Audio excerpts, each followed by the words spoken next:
का नाम है कोल एंड पेट्रोलियम। और पिछली वीडियो में हमने पढ़ा था कोल के बारे में और जाना था कि फॉसिल फ्यूल्स क्या होते हैं।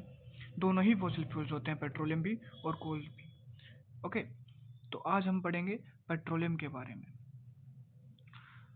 पेट्रोलियम सीधे सीधे बताऊं तो एक थिक ऑयली लिक्विड होता है जो कि डार्क कलर का होता है। पेट्रोलियम के अंदर बहुत सारे कंपोनेंट्स होते हैं, यानी बहुत सारे कंपोनेंट्स का एक मिक्सचर होता है पेट्रोलियम। तो चलिए पढ़ते हैं। पेट्रोलियम की जो स्मेल होती है वो अनप्लेजेंट होती है। और पेट्रोलियम दो शब्दों से मिलकर बना है, पेट्रा प्लस ओलियम, जो कि ग्रीक वर्ड्स हैं। पेट्रा का मतलब है रॉक्स यानी पत्थर, और ओलियम का मतलब है ऑयल। तो इसको हम कह सकते हैं ऑयल फ्रॉम रॉक्स, यानी ऐसा ऑयल जो हमें रॉक्स के अंदर से मिलता है। पेट्रोलियम याद करना आसान हो गया ना।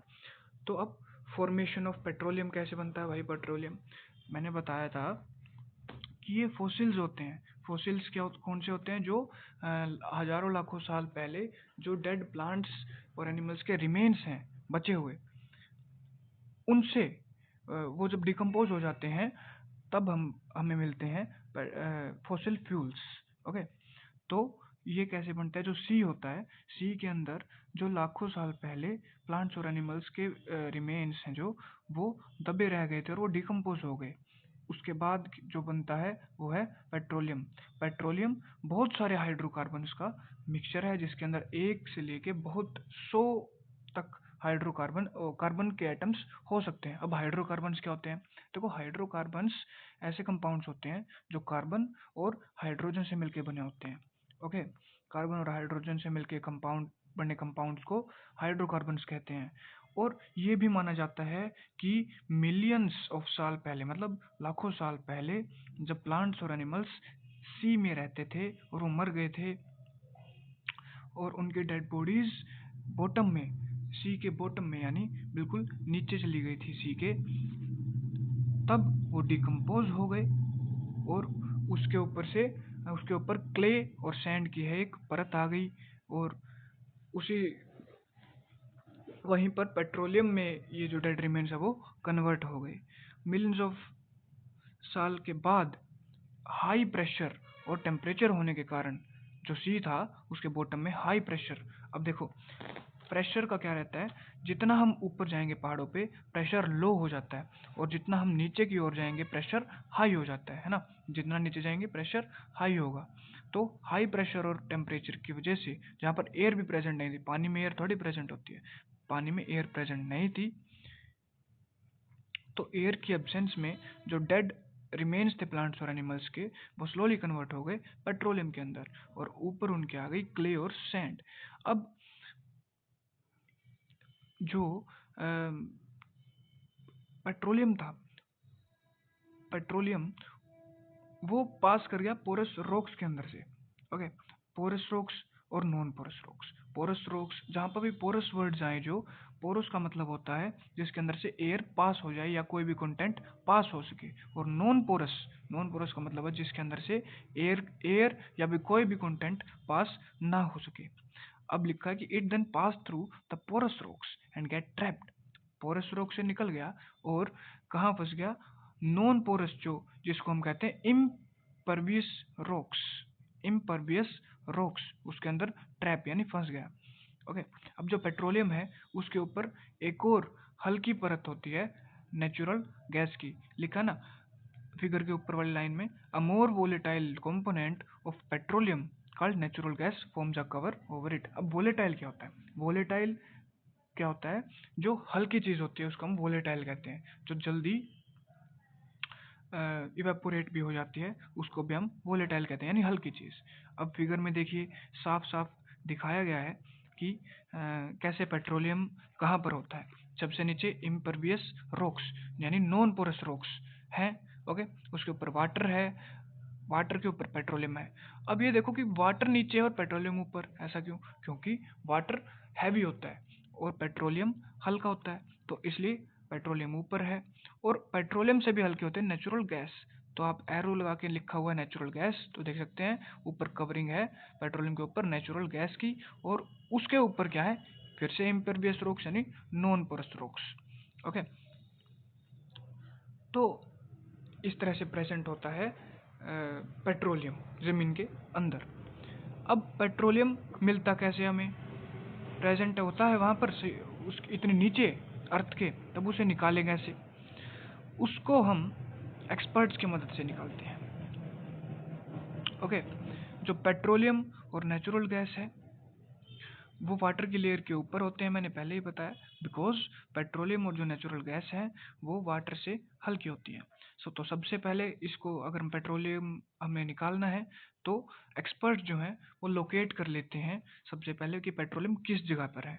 ओके, तो फिर ऐसे प्लेसेस पे ड्रिलिंग होल्स, ड्रिलिंग यानी सुराख करना, लंबा सुराख करना ज़मीन के अंदर। ओके, ड्रिलिंग होल्स बना दिए जाते हैं, यानी जिसको हम कहते हैं तेल के कुएं, लिखा है कॉल्ड ऑयल वेल्स, वेल्स यानी तेल के कुएं, अर्थ क्रस्ट के अंदर बना दिए जाते हैं मशीन्स के यूज करके। और जो बनते हैं तेल के कुएं उनको कहते हैं ड्रिलिंग रिग्स। क्या कहते हैं? Drilling rigs. ओके, उसके अंदर फिर पाइप डाल दी जाती है, पाइप्स आर इंसर्टेड, यानी इंसर्ट का मतलब होता है डाल दी जाती हैं, अनटिल, तब तक, they reach the petroleum deposit, जब तक वो पेट्रोलियम जहाँ पर है इकट्ठा है, डिपॉजिट यानी जहाँ पर पेट्रोलियम इकट्ठा है वहाँ तक नहीं पहुँच जाती, वहाँ तक पाइप्स को डाल दिया जाता है। और वहाँ पर हाई इंटरनल प्रेशर, कहा था ना मैंने, नीचे जितना नीचे जाएंगे उतना प्रेशर हाई होता चला जाएगा। तो हाई प्रेशर होने के कारण जो नेचुरल गैस है, क्रूड ऑयल है, पेट्रोलियम को हम क्रूड ऑयल, कच्चा तेल कहते हैं। ओके, क्योंकि हम इसका सीधे सीधे फ्यूल की तरह यूज़ नहीं कर सकते, तो हम क्या कहेंगे इसको, कच्चा तेल यानी क्रूड ऑयल। वो पाइप के अंदर से आ जाता है और नीचे हम पंप छोड़ देते हैं, तो जब भी हमें चाहिए होता है तो फिर पंप्स ऑपरेट करते हैं और पंप के थ्रू ऊपर आता है। अब इंडिया के अंदर पेट्रोलियम कहाँ कहाँ पाया जाता है? आसाम के अंदर, गुजरात के अंदर, और गोदावरी और कृष्णा नदी के बेसिन्स के अंदर भी पाया जाता है। मुंबई से 150 किलोमीटर दूर मुंबई हाई, वहाँ पर मिलता है। ओके जी, तो अभी हमने करना है, देखो मैंने क्या बताया कि पेट्रोलियम को हम सीधे सीधे यूज़ नहीं कर सकते हैं, उसको, पेट्रोलियम एक मिक्सचर होता है बहुत सारे कंपोनेंट्स का। ओके, उसके अंदर कैरोसिन, डीजल, बहुत सारे लुब्रिकेटिंग ऑयल्स, वैसेलिन भी उसी से मिलते हैं जो हम लगाते हैं सर्दियों में, cold creams, fuel oil, paraffin, wax, petrol, सब कुछ उसके अंदर होता है, मिक्स होता है। तो सबको तो एक साथ यूज़ भी नहीं कर सकते, तो इसलिए उनको हम अलग अलग करते हैं, और जहाँ हम उनको अलग करते हैं उसको कहते हैं रिफाइनरीज, और इस प्रोसेस को हम क्या कहते हैं? Refining of petroleum. रिफाइनिंग यानी अलग अलग करना पेट्रोलियम के कंपोनेंट्स को, ताकि हम उसका अच्छे से यूज़ कर सकें। ओके, पेट्रोलियम को हम, मैंने पहले ही बताया, क्रूड ऑयल कहते हैं। देखिए थर्ड लाइन में लिखा है रिफाइनिंग ऑफ पेट्रोलियम में, it is known as crude oil because it can not be used in the form in which it exists, यानी एग्जिस्ट मतलब रहता है, यानी हम ऐसे के ऐसे फॉर्म में यूज़ नहीं कर सकते। वी नीड टू सेपरेट, यानी हमको ज़रूरत है इसे अलग करने की। Okay, we need to separate various constituents, यानी इसके बहुत सारे कॉन्स्टिट्यूएंट्स होते हैं, जो कॉन्स्टिट्यूएंट्स यानी जिनसे मिलकर पेट्रोलियम बना होता है, इसके parts. Okay, constituents of petroleum, so it has to be purified और रिफाइंड, यानी इसको प्योरीफाइड फॉर्म में अलग अलग कंपोनेंट्स को लेके आना पड़ेगा। ओके, अब आगे डेफिनेशन दिया, अगर कोई पूछे डेफिनेशंस बताओ रिफाइनिंग ऑफ पेट्रोलियम की, तो लिखी है the process of separating various constituents, यानी ऐसी प्रोसेस जिसके अंदर हम पेट्रोलियम के कई सारे कॉन्स्टिट्यूएंट्स जिनसे मिलके बना होता है उनको अलग करते हैं, या फिर useful fractions of petroleum is called refining of petroleum. Okay, तो पेट्रोलियम रिफाइनरीज जहाँ पर पेट्रोलियम के पार्ट्स को अलग अलग किया जाता है, तो कहाँ कहाँ है इंडिया में? मद्रास, कोचिन, मथुरा, डिगबोई, मुंबई, कोयाली, हल्दिया, बरूनी। अब ये अलग कैसे होती है? आप देख सकते हैं फिगर 5.8 के बी में। ओके, क्या लिखा है नीचे? Fractional distillation of petroleum. Fractional distillation क्या होता है? देखो फ्रैक्शंस क्या होती हैं, जो अलग अलग कंपोनेंट्स होते हैं उनको हम फ्रैक्शंस कहते हैं। फ्रैक्शनल डिस्टिलेशन में क्या होता है? देखो पेट्रोलियम हमने एक कंटेनर के अंदर, फैक्ट्री के अंदर डाल दिया, रिफाइनरी के अंदर। ओके, 400 डिग्री सेल्सियस का टेम्परेचर दिया, उसको अच्छे से गर्म किया, तो जिसका इसमें क्या होता है फ्रैक्शनल डिस्टिलेशन में, जिसका बॉइलिंग पॉइंट जिस कंपोनेंट का सबसे कम है वो सबसे पहले वेपर बनाएगा। अब बॉइलिंग पॉइंट क्या होता है? बॉइलिंग पॉइंट ऐसा पॉइंट होता है जिसके ऊपर जो कोई भी लिक्विड होता है वो वेपर्स की फॉर्म में चेंज होता है, यानी भाप बन जाता है। ओके, वो सबसे पहले वेपर्स के अंदर चेंज होगा जिसका बॉइलिंग पॉइंट सबसे कम है। वो फिर दूसरा कंटेनर देख रहे इसके अंदर जाएगा, और जो आउटलेट्स हैं अलग अलग बॉइलिंग पॉइंट्स के लिए आउटलेट्स बनाई गई हैं। ओके, उसके अंदर से निकलेगा। ओके, जो सबसे पहले जाएगा वो सबसे ऊपर वाले से निकलेगा, फिर नीचे फिर नीचे फिर नीचे। ओके, तो दूसरे कंटेनर होते हैं आउटलेट्स के बाहर, वहाँ पर इकट्ठा हो जाता है, तो वो अलग हो गया वो कंपोनेंट। इसी तरह से सारे कंपोनेंट्स पेट्रोलियम के अलग कर दिए जाते हैं। अब नीचे टेबल 5.1 देखिए, इसमें अलग अलग कंपोनेंट्स अलग करके दिखाए गए, इनके यूजेस दिखाए गए, इनका बॉइलिंग टेम्परेचर दिखाया गया, बॉइलिंग पॉइंट। जैसे एलपीजी यानी लिक्विफाइड पेट्रोलियम गैस, जो हम घरों में यूज़ करते हैं एज अ फ्यूल, है ना, खाना पकाते हैं, तो 40 डिग्री से नीचे ही ये बॉयल हो जाता है। और इसका यूज़ बता दिया, होम्स के अंदर, इंडस्ट्रीज के अंदर गर्म करने के लिए। पेट्रोल है, पेट्रोल 40 से 170 डिग्री सेल्सियस यानी एलपीजी से ऊपर होता है इसका, बाइक्स के अंदर यूज़ करते हैं। और ड्राई क्लीनिंग होती है क्लोथ्स की, उसके अंदर भी हम एज ए सोलवेंट जो ज़्यादा मात्रा में प्रेजेंट होता है ना, इसमें कुछ और केमिकल्स मिलाते हैं और ड्राई क्लीनिंग के लिए हम इसे यूज़ करते हैं। केरोसिन घरों में भी यूज़ होता है, केरोसिन अब तो नहीं होता, पहले होता था। डीजल कार, बाइक्स में, ट्रक्स में, ट्रैक्टर्स में, रेलवेज में, या फिर पानी के जो पंप्स होते हैं खेतों में, उनमें यूज़ होता है पानी निकालने के लिए। मशीन में यूज़ होता है ना, मशीन चलाने के लिए यूज़ होता है। तो आ गई ना, फ्यूल को जब भी हम बर्न करते हैं तो उसे एनर्जी प्रोवाइड कराता है वो। ओके, और हम उसको मशीन ऑपरेट करने के लिए यूज़ करते हैं। अब नेक्स्ट देखते हैं लुब्रिकेटिंग ऑयल्स, पैराफिन वैक्स। बहुत सारी जो कॉस्मेटिक्स है वहाँ पर यूज़ होते हैं पैराफिन वैक्स, यानी पैराफिन वैक्स का सबसे बड़ा एग्जांपल वैसलिन, वैसलिन में यूज़ होता है। ओके, बिटुमेन जो पेंट्स होते हैं, कोट्स होते हैं, इलेक्ट्रिक पोल्स के ऊपर पेंट होते हैं, वहाँ पर बिटुमेन का यूज़ होता है। ओके, अब हम करते हैं पेट्रोकेमिकल्स। ओके, पेट्रोकेमिकल्स भी वही होते हैं जो हमें पेट्रोलियम से मिलते हैं और नेचुरल गैस से जो अलग अलग केमिकल्स मिलते हैं उसको कहते हैं हम पेट्रोकेमिकल्स। पेट्रो यानी पेट्रोलियम से मिलते हैं, केमिकल्स पेट्रोकेमिकल्स यानी many useful substances that are obtained from petroleum and natural gas are called petrochemicals, है ना। कहाँ कहाँ यूज़ हो सकते हैं भाई? सिंथेटिक फाइबर्स की फैक्ट्रीज में यूज़ होते हैं। सिंथेटिक फाइबर्स यानी जो हमारे पॉलीथीन वगैरह, पॉलीथीन या कपड़े, कारपेट्स, पॉलिएस्टर, नाइलॉन के जो कपड़े होते हैं सिल्की, वहाँ पर यूज़ होते हैं। या फिर सिंथेटिक रबर की जो फैक्ट्रीज होती हैं, प्लास्टिक्स की, परफ्यूम्स की, डाइज या ड्रग्स, इनके अंदर एज ए प्रिजर्वेटिव या फिर हार्डनिंग कंटेंट, इस तरह से हम इसको यूज़ करते हैं। एक्चुअली हम पेट्रोलियम को ब्लैक गोल्ड भी कहते हैं, है ना।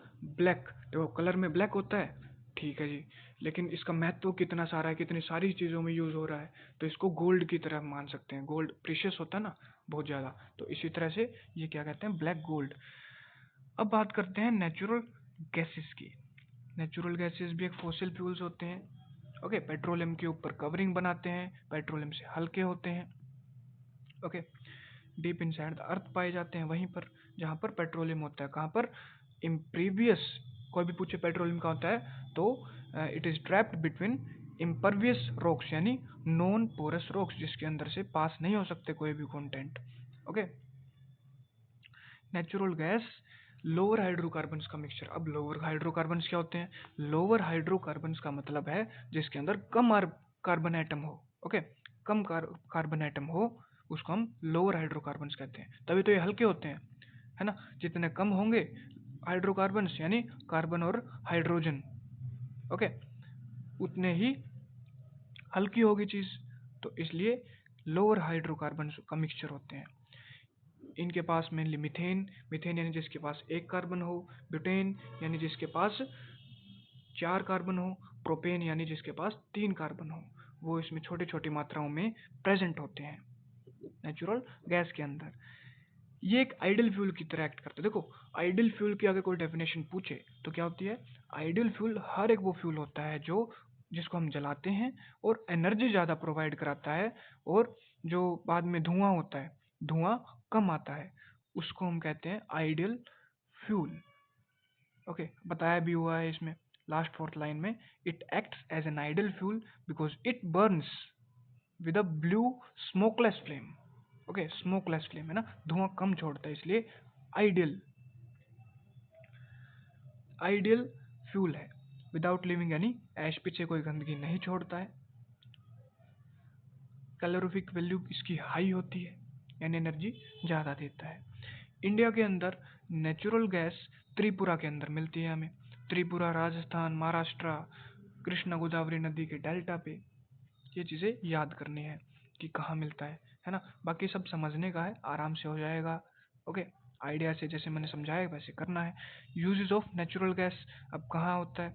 देखो, नेचुरल गैस को हम जब कंप्रेस्ड यानी प्रेशर उसको देते हैं तो वो बन जाते हैं कंप्रेस्ड नेचुरल गैस। आपने देखो ऑटोज में सीएनजी फ्यूल की तरह यूज़ होता है। ऑटो बसेस दिल्ली में चलती हैं, है ना, टीटीसी की। ट्रक्स में भी यूज़ होता है। और इसका क्या फ़ायदा है? ये पोल्यूशन कम करता है ना, कम पोल्यूशन करता है, और क्लीन फ्यूल हमें प्रोवाइड कराता है। कार्बन डाइऑक्साइड रिलीज नहीं होती क्योंकि इससे, है ना। सीएनजी पावर जनरेशन के लिए भी हेल्प होते हैं ताकि मशीन्स ऑपरेट कर सकें और पावर दे सकें। ग्रेट एडवांटेज सीएनजी की यही है कि इसको पाइप्स के जो नेटवर्क्स हैं उनसे घरों में पहुंचाया जा सकता है। देखो थर्ड पॉइंट में लिखा ना, great advantage of CNG is that it can be, यानी it can be supplied directly from the gas wells. Gas के जो कुएं हैं जहाँ पर गैस है वहाँ से डायरेक्टली पाइप्स निकाल के gas wells to the homes, home तक लेके आ सकते हैं, and factories. Okay, through a network of underground pipelines. Underground यानी जमीन के नीचे से पाइप्स लेके आएंगे और घरों में पहुंचा देंगे ताकि उसको यूज किया जा सके फ्यूल की तरह, यानी गैस वगैरह जल सके।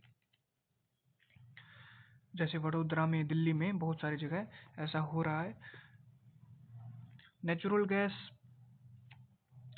स्टार्टिंग मटेरियल की तरह भी यूज़ होता है कुछ केमिकल और फर्टिलाइजर्स की फैक्ट्रीज में, ताकि मशीन्स को शुरू में हीट दी जा सके, उनको स्टिमुलेट किया जा सके, स्टार्ट किया जा सके मशीन्स को। ओके, इसको हम रबर इंडस्ट्रीज़ के अंदर भी यूज़ करते हैं। फिफ्थ पॉइंट में लिखा है रबर इंडस्ट्रीज में क्यों? एज ए स्ट्रेंथनिंग एजेंट, यानी मजबूत करता है रबर को। ओके, हार्ड करता है, मजबूत करता है। ओके, छठे पॉइंट में क्या लिखा है? It is also use to obtain hydrogen on industrial scale. इससे हाइड्रोजन भी बनती है, जो बड़ी मात्रा में हमें हाइड्रोजन चाहिए होती है कई बार, जैसे अमोनिया की जो फैक्ट्रीज होती हैं वहाँ पर इसको यूज़ किया जाता है। नेचुरल गैस जो है देखो नेचुरल गैस है, मान लो मीथेन। ओके, मीथेन बताया था ना नेचुरल गैस है, तो मीथेन है, उसको हमने बर्न किया। Okay, in the absence of air, तो क्या बनाया? कार्बन और हाइड्रोजन बन गए, इसलिए तो हमने यूज करना था इसको। अब है लिमिटेशन ऑफ फॉसिल फ्यूल्स। हमने इस चैप्टर के शुरू में ही पढ़ा था कि जो फॉसिल फ्यूल्स हो जैसे कोल, पेट्रोलियम और जो नेचुरल गैस है वो एग्जॉस्टिबल है, यानी ये रिन्यू नहीं हो सकते, एक बार खत्म हो गए तो खत्म हो गए, लिमिटेड है। ओके, तो दो मेन लिमिटेशंस क्या है? एक तो लिमिटेड अवेलेबिलिटी, लिमिटेड मात्रा में प्रेजेंट है, और दूसरा है एयर पोल्यूशन। एयर पोल्यूशन ज़्यादा करती हैं भाई, जलेंगे तो करेंगे भाई। ओके, तो लिमिटेड अवेलेबिलिटी यानी ये मिलियंस, लाखों साल लग जाते हैं इसको बनने के अंदर, और डेड एनिमल्स के फॉसिल फ्यूल्स में कन्वर्ट होने में। देखो फर्स्ट लाइन लिखी है ना, that it took millions of years for the conversion of dead organisms into fossil fuels. Okay, लाखों साल लग जाते हैं कन्वर्ट होने में। और ये भी है कि ये जो रिसोर्सेज हैं खुद से रिसाइकल नहीं हो सकते कभी भी, ना हम इसको रिप्लेस कर सकते हैं एक रीजनेबल टाइम में, एक थोड़े टाइम में। तो इसलिए अगर ये रिसोर्सेज एक बार यूज़ हो गए, जैसे कि अब प्रेजेंट रेट पे ज़्यादा से ज़्यादा हम इसको यूज़ कर रहे हैं, एक बार ज़्यादा से ज़्यादा कंजम्पशन इसका हो गया तो ये कुछ 100-200 साल तक ही चलने वाले हैं, और उसके बाद हमें एनर्जी की जब ज़रूरत होगी तो हम क्या जलाएंगे? कुछ भी नहीं जला सकते फिर, क्योंकि ये तो ख़त्म ही हो जाएंगे। तो वहाँ पर क्या लिखा लास्ट लाइन में, कोजिंग एनर्जी क्राइसिस आएगा, एनर्जी की कमी हो जाएगी हमारे पास। तो इसलिए कहा जाता है कि रेड लाइट पे इंजन्स ऑफ कर दीजिए, फ्यूचर के बारे में सोचिए। ओके, अब है एयर पोल्यूशन। जो बर्निंग ऑफ फॉसिल फ्यूल्स है उससे कुछ गैसेस निकलती हैं, जैसे कि carbon dioxide, carbon monoxide, sulphur dioxide और स्मोक, धुआं। ओके, ये गैसेस निकलती हैं। अब ये जो गैसेस हैं, गैसेस प्रोडक्ट्स हैं ये जो, और स्मोक एयर पोल्यूशन पैदा करती है ना। जैसे पटाखों का धुआं भी होता है, वो भी एयर पोल्यूशन करता है, गाड़ियों से धुआं निकलता है, एयर पोल्यूशन करता है। तो वो फ्यूल्स तो जलते हैं उसके अंदर। तो burning of fossil fuels creates air pollution as carbon dioxide, carbon monoxide, sulphur dioxide, smoke.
Air pollution से बहुत सारे रेस्पिरेटरी प्रॉब्लम्स हो सकती हैं हमारे अंदर, और सफोकेशन यानी सांस घुट सकता है, उससे डेथ भी हो सकती है। अब सल्फर डाइऑक्साइड है सल्फर डाइऑक्साइड, जब फॉसिल फ्यूल्स जलते हैं तो सल्फर डाइऑक्साइड पैदा होती है, और वो रेन वाटर के साथ कंबाइन करती है और क्या बनाती है, सल्फ्यूरिक एसिड, जो खतरनाक एसिड होता है, किंग ऑफ एसिड्स होता है। पोल्यूटेड रेन, जिसके पास सल्फ्यूरिक एसिड होता है, उसको कहते हैं एसिड रेन। एसिड रेन, जिसका फर्क हमें ताजमहल के ऊपर देखने को साफ साफ मिल सकता है, जो कि येलो कलर्ड थोड़ा थोड़ा हो गया है ताजमहल के ऊपर। वो एसिड रेन की वजह से है, सल्फ्यूरिक एसिड की वजह से है। ओके, तो बी पॉइंट पे आते हैं। कार्बन डाइऑक्साइड एक ग्रीन हाउस गैस भी है, जो कि ओजोन लेयर डिप्लीशन को बढ़ावा दे रही है। ओके, ग्रीन हाउस इफेक्ट आएगा आगे, पीछे भी पहले भी आया होगा आप क्लासेस में। इससे एवरेज जो हमारा टेम्परेचर है, ग्रीन हाउस इफेक्ट में क्या होता है, ग्लोबल वार्मिंग आती है, जिससे हमारे जो अर्थ है उसका टेम्परेचर बढ़ जाता है। और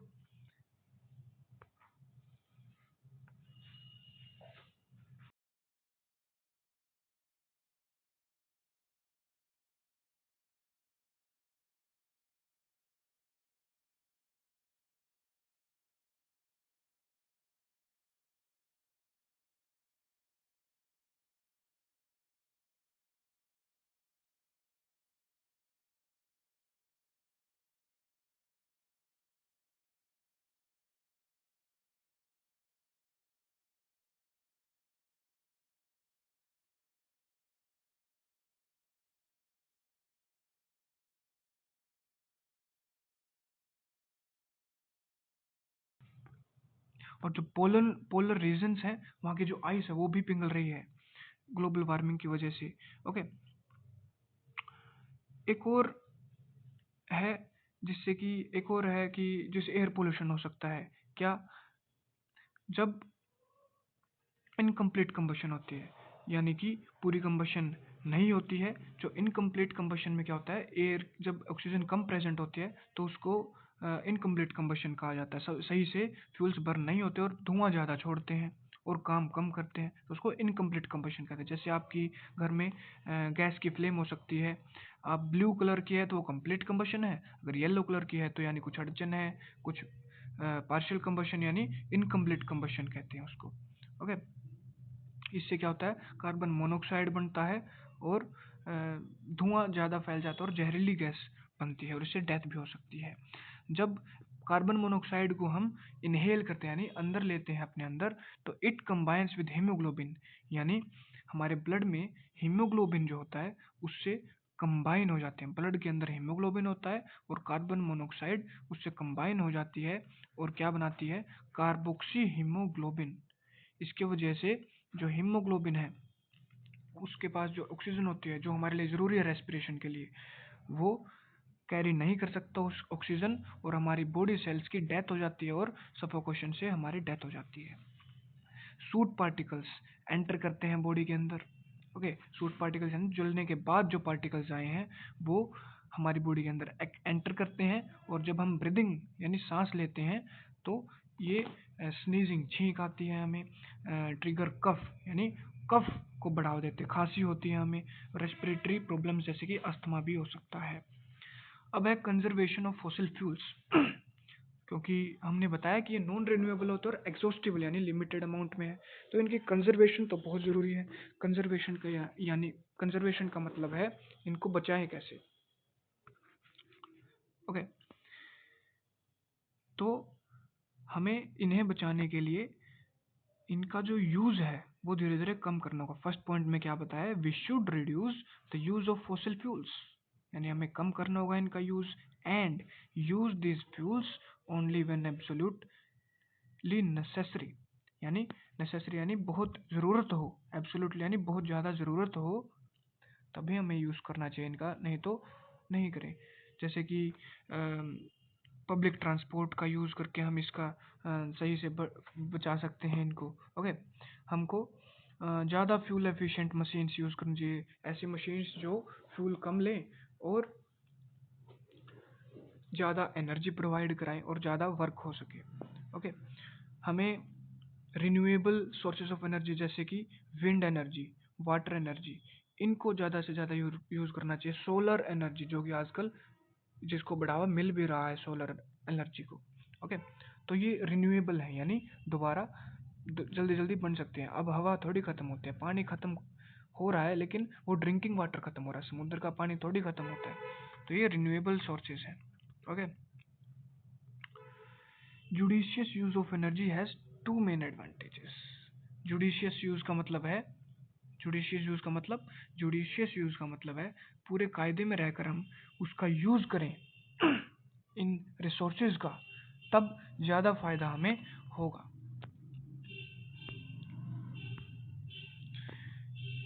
इससे क्या होगा, it helps to develop technologies to meet the energy requirements of the growing population. देखो पॉपुलेशन दिन पर दिन बढ़ती जा रही है। ओके, तो इससे टेक्नोलॉजीज डेवलप करने में हेल्प मिलेगी और एनर्जी की जो रिक्वायरमेंट है उसके लिए हमें नई नई चीज़ें प्राप्त हो सकेंगी। जैसे प्रधानमंत्री जी पिछले साल ही इसराइल गए थे और वहाँ से आपने सुना होगा कि एक ऐसी मशीन वहाँ पर मिली, लेकर आए हैं वहाँ से, जिससे कि समुद्र का पानी जो नमकीन पानी होता है उसे हम पीने के पानी में बदल सकते हैं। ओके, दूसरा क्या है, it gives our scientists and engineers more time. देखो जितना हम इसको बचा के रखें, कानून से यूज़ करेंगे, हमारे साइंटिस्ट्स को ज़्यादा टाइम मिलेगा कि ऐसी कोई alternative source of energy, alternative source मतलब इसके अलावा जो इसके रिप्लेसमेंट में इसको रिप्लेस करके हम यूज़ कर सकते हैं, ऐसे सोर्सेज ऑफ एनर्जी हम डेवलप कर सकें, बना सकें। तो यहाँ पर हमारा चैप्टर होता है ख़त्म। और मिलते हैं नेक्स्ट वीडियो में नए चैप्टर में। तब तक के लिए धन्यवाद।